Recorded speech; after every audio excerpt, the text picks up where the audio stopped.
Welcome everyone. You are welcome to my YouTube channel Learn DPT with Dr. Junedal. So the next chapter is the posture.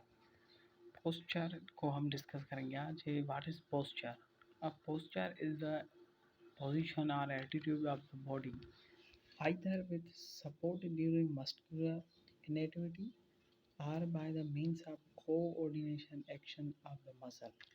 Posture हम उसे कहते हैं कि जो एक attitude हो बॉडी का, उसको बॉडी पोजीशन मेंटेन करें तो हम वो आइदर मस्कुलर इनएक्टिविटी के हो या कोऑर्डिनेशन एक्शन ऑफ मसल पे हो, तो हम उसको क्या कहते हैं कि ये हमारा एक पोस्चर है. ठीक है. और पोस्चर को डिफाइन करने का जो पोस्चर का फुल फॉर्म होता है वो आज डिस्कस करेंगे यहीं पर कि पोस्चर पी से होता है हमारा pelvis neutral with weight distributed, और जो ओ से होता है हमारा वो होता है कि ऑन द होल फुट, और जो टी एस से होता है हमारा स्टेबल जॉइंट, और जो टी से होता है हमारा वो है होता है टाइट एब्डोमिनस, और जो यू से होता है हमारा वो होता है हमारा अपराइटेड रिब्स, और जो आर से होता है वो होता है रेट्रैक्टेड शोल्डर, और जो ई से होता है ईयर ओवर शोल्डर. ये सभी जो बातें हैं ये अगर एक पोस्चर में होते हैं तो हमारा जो पोस्चर है वो हमारा एक ठीक पोस्चर होता है. ठीक ठीक है.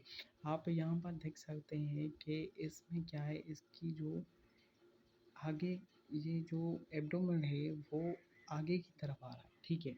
और इसके जो कंधा है वो नीचे की तरह झुका हुआ है, पर ये आप देख सकते हैं कि ये एक फुल स्ट्रेट है. तो इसमें ये सभी बातें हैं कि हमारा एक गुड पोस्चर होता है. ठीक है. और इसमें जो पोस्चर के दो टाइप्स होते हैं, एक होता है इनेटिव पोस्चर और दूसरा होता है हमारा एक्टिव पोस्चर. एक्टिव पोस्चर में हमारे दो सब टाइप होते हैं. जो हमारा पहला होता है स्टैटिक पोस्चर और दूसरा होता है हमारा डायनामिक पोस्चर. आज हम यहीं पर ये भी डिस्कस करेंगे कि हमारा इनेटिव पोस्चर क्या होता है. Inactive posture is attitude adapted by resting और स्लीपिंग. जो हमारा एक पोस्चर में होता है मेंटेन होता है तो वो हमारा क्या होता है, वो हमारा एक इनेटिव पोस्चर होता है, जिसमें हमारे essential muscular energy reduce to minimum, जिसमें हमारे जो मसल की जो एक एक्टिविटी होती है वो कम हो, तो हम उसको क्या कहते हैं कि ये हमारा एक इनेटिव पोस्चर है. ठीक है. और जो हमारा नेक्स्ट होता है वो होता है एक्टिव पोस्चर. एक्टिव पोस्चर हम उसे कहते हैं कि इंटीग्रेटेड एक्टिविटी और action action of many muscle. जो एक पोस्चर जिसमें हमारे जो मसल का ज़्यादा काम हो उसमें हमारा एक पोस्चर मेंटेन हो, तो हम उसको क्या कहते हैं कि ये हमारा एक एक्टिव पोस्चर है. ठीक है. और इसमें जो सब टाइप होते हैं, एक होता है हमारा स्टैटिक और दूसरा होता है हमारा डायनामिक. इसको भी हम डिस्कस करते हैं अभी कि जो स्टैटिक के पोस्चर होता है हमारा, उसमें क्या होता है जो हमारी बॉडी है होती है उसकी अलाइनमेंट एक अलाइंड हो और मेंटेन हो एक सर्टेन पोजीशन के. तो इसमें क्या होता है हमारा एक अलाइंड स्ट्रेट हो तो उसमें क्या होगा हमारा सेगमेंट जो अलाइंड हो तो वो हमारा एक स्टैटिक पोस्चर हो. स्टैटिक पोस्चर हमें आल्सो उसे भी कहते हैं कि जिसमें हमारा कांस्टेंट पैटर्न ऑफ पोस्चर हो और जिसमें हमारे मसल का कम वर्क हो, एनर्जी लगे, तो उसमें एक मेंटेन पोस्चर करे तो हम उसको क्या कहते हैं कि ये हमारा एक स्टैटिक पोस्चर होता है. like as the walking, lying and sitting, these are the example of static posture.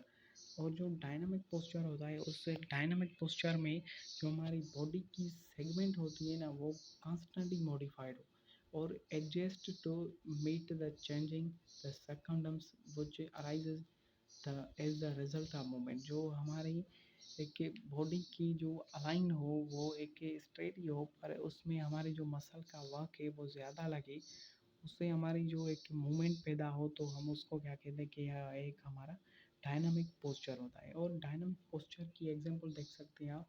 जो वॉकिंग होती है, वॉकिंग में हमारी मसल की जो एनर्जी ज़्यादा लगती है तो आप ये समझ सकते हैं कि ये हमारा कौन सा पोस्चर होता है, वो हमारा डायनामिक पोस्चर होता है। और running, jumping, throwing and flipping, these are the example of dynamic posture. इसके बाद जो हमारा पोस्चरल मैकेनिज्म क्या होता है, इसमें हमारे मसल भी काम करते हैं और हमारा नर्वस कंट्रोल भी होता है, ठीक है।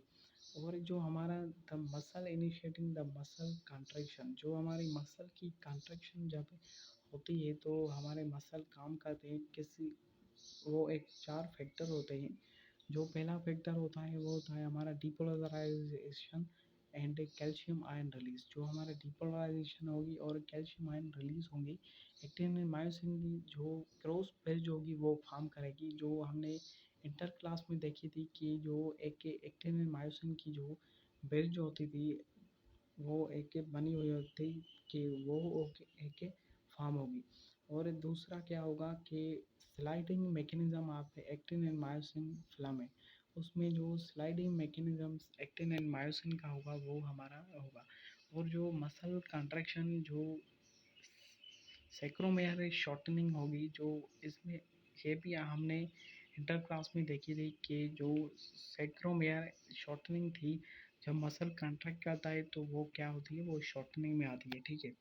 और इसके बाद जो inactivity and distribution of muscle work which is required for both static and dynamic, जो हमारी inactivity जो होती है, हमारी डिस्ट्रीब्यूशन होती है मसल वर्क की, वो हमारे दोनों पोस्चर के लिए एक ही चाहिए, ठीक है। और इसमें जो ग्रुप ऑफ मसल होते हैं वो यूज्ड टू मेंटेन करते हैं एक इरेक्ट पोजीशन। जब भी हमें एक इरेक्ट पोजीशन को मेंटेन करना चाहते हैं तो हमारे जो एंटी ग्रेविटी मसल होते हैं, जो हमारे एक ग्रुप ऑफ मसल मिलकर हमारी बॉडी को एक इरेक्ट पोजीशन में खड़ा करते हैं, तो हम उसको क्या कहते हैं कि हमारे एक एंटी ग्रेविटी मसल होते हैं, ग्रुप ऑफ मसल, ठीक है। और इसके बाद जो the anti-gravity muscle presents certain structural characteristics to perform the function with efficiency and minimum effort। जो हमारे एंटी ग्रेविटी मसल होंगे ना, उसमें हमारा क्या होगा, जो मसल की इफेंसी होगी ना उसमें मिनिमम एफर्ट लगेगा, उसमें मिनिमम एफर्ट लगकर वो हमारा एक पोस्चर मेंटेन होगा, ठीक है, उस मसल के थ्रू। और जो पोस्चर है वो मेंटेनिंग करेगा मसल कंटेन मोर और रेड मसल फाइबर। जो उसमें जो मसल होंगे वो हमारे कंटेन करेंगे रेड मसल फाइबर मोर, और which are slowly contracting and not easily fatigue. जो स्लोली कंट्रैक्ट करेंगे और इजीली से फटीग तक नहीं जाएंगे, ठीक है। और all muscles since the body are mixed of red and pale white muscle. जो हमारी बॉडी में मसल होते हैं वो अक्सर करके रेड और वाइट मसल होते हैं, और जो muscle of hand, eyes and होते हैं वो हमारे वाइट मसल होते हैं। जो फाइबर होते हैं वो इजीली फटीग उसके नहीं होते, ठीक है। और इसमें जो नर्वस कंट्रोल होता है, नर्वस कंट्रोल हम ऐसे कहते हैं कि जब भी एक पेशेंट है तो वो एक नर्वसली, हम उसका जो नर्वस सिस्टम है वो ही सीधा नहीं है, तो उसमें क्या होगा कि वो हमारे एक पोस्चर को एक सीधी में मेंटेन नहीं कर पाएगा, कि इसमें इसी वजह से हमारा नर्वस कंट्रोल भी इसमें इंक्लूडेड होता है। और दूसरा होता है हमारा इसमें muscle, eyes, year and joint structure. इसमें भी हम देख सकते हैं कि जो हमारे मसल होते हैं वो हमें बस इसलिए मदद करते हैं कि जो हमारा चेंजिंग टेंशन होगी ना मसल की, तो उसमें हेल्प करेंगे कि अगर एक ही पोजीशन से दूसरी में जाना है तो हमने हमारा क्या होगा कि जो हमारे मसल है वो वर्क करके हमें मूव कराएंगे। इसलिए हमारे पोस्चर में मसल भी इम्पोर्टेंट है। और जो हमारे दूसरे होते हैं वो आइज।